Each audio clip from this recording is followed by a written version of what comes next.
Hey guys, and welcome to my first deck profile. Today I'm going to be doing Igknights for September 2015 format.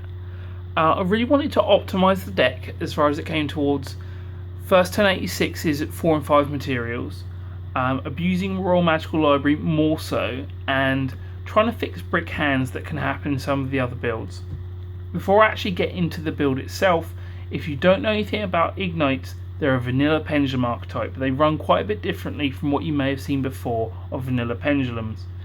They're all fire warrior type monsters with either scale of 2 or 7. They have levels going from 3 to 6 and the stats scale accordingly. They all have the same pendulum effect as well. If you have another Ignite in your other pendulum zone, you can destroy them both, sending them to the face-up extra deck to search one fire-type warrior monster from either your deck or your graveyard to your hand, so it's not even Ignite specific. Now, as far as the actual build goes, I run 3 Ignite Gallant to start off with. It's the highest attack of the deck, the only level 6, scale 2, which partners very nicely with Ignite Margrave, the only level 5 of the deck. 2/5 defense isn't bad. Moving on to the level 4s, we have 3 Ignite Templar, the most expensive card in the deck, which pairs off with Ignite Paladin. Paladin doesn't have quite the attack that Templar does, Templar having 1/7 and Paladin having 1/4, but 1/9 defense kind of makes up for it. But this is your main 86 engine. The level 3s consist of 3 Ignite Crusader, the other kind of expensive card of the deck, but not as much because people aren't actually running it all at 3 nowadays. Then 3 Ignite Squire, literally the worst card in the deck. It's got 0 attack, meaning you can't attack over anything or do any damage at all. And 2k defense is a nice little add-on, but it's not as good as any attack whatsoever.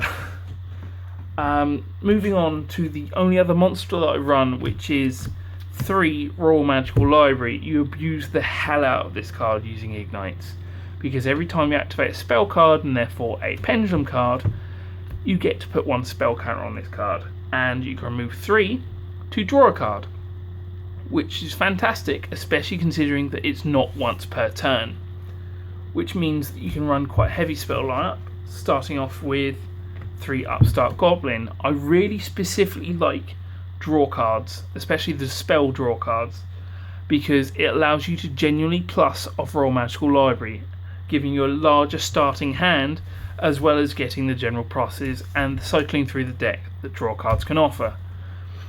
Next you have 3 Summoner's Art, which search out your higher level Ignites, which goes with 3 Reinforcement the Army, which search out your lower level Ignites. Particularly good in a pinch situation, as you can search either end of the scale using these because you have appropriate targets all throughout the deck. Brings me on to the next set of consistency I have, which is 3 Chicken Game and 3 Terraforming. Once again, similar to what you saw before, it's just to give you more spell counters and to allow you to cycle through the deck more, getting to what you want. It generally just allows more plus. You don't necessarily want to see it as much after turn 1, but this deck is mainly engineered to give you better turn 1s. The only other spell card I play after that is 1 Day of Peace, because if you're playing Chicken Game, you're ready for your opponent to not just plus, but also potentially not take damage, which means that 1 Day of Peace fits in just like another Chicken Game, really. Which brings me on to the only trap that I play. 3 Tyrant Throws. If you don't know what this card does, it's amazing. It's a win condition.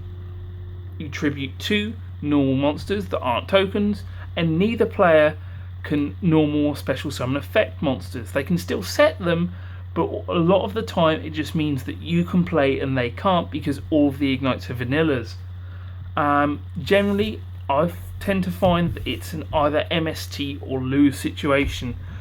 So it works really, really well as a win condition for this deck.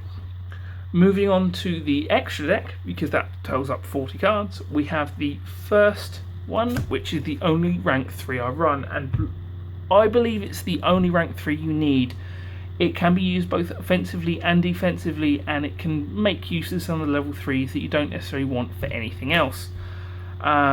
Next up is one of the main win conditions of the deck, number 86. At 4 materials, your opponent can't normal or special summon, which means they can only set similar to Tyrant's throws. At 5 materials, he can nuke the field, which just means that first turn making him is absolutely godly.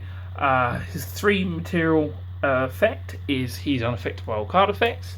His 2 is that he gains 1500 attack, and his 1 means that he can not be destroyed by battle, and all of these effects stack depending on, of course, the amount of materials he has. The next one I run is Abyss Dweller, mainly because it shuts down a lot of the current decks at the moment and can work really well in a pinch.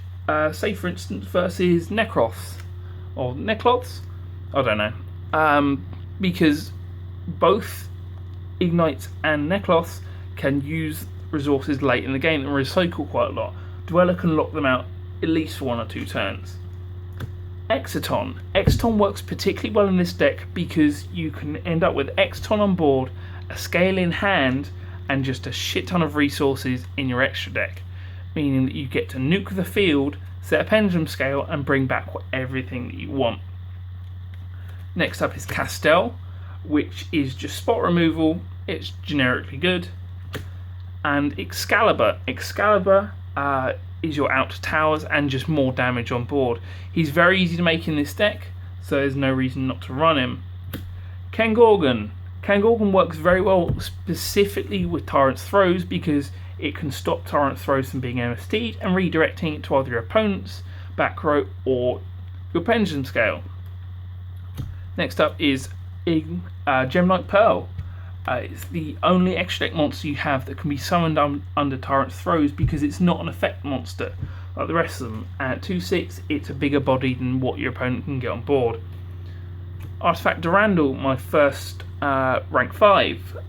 It's just a generically good card. If you can get it out with Kangorgan and have Tyrant's throws up, you've basically won, unless your opponent has Raigeki and then, say, I don't know, Spell Shattering Arrow or another MST on top of that.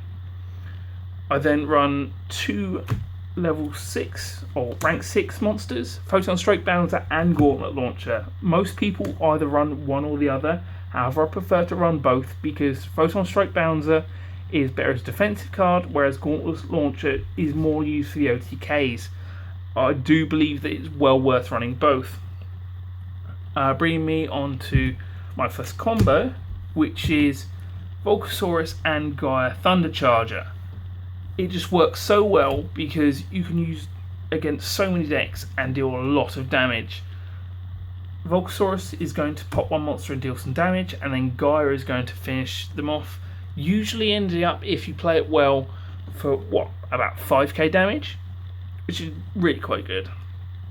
Then the last 2, which are Ptolemaeus and Diamond, specifically just because it can stop a lot of the bigger decks at the moment. You can run other cards instead. Things like Heartland Draco work well for this deck, but I just chose these 2 because my locals specifically have quite a few Shaddolls.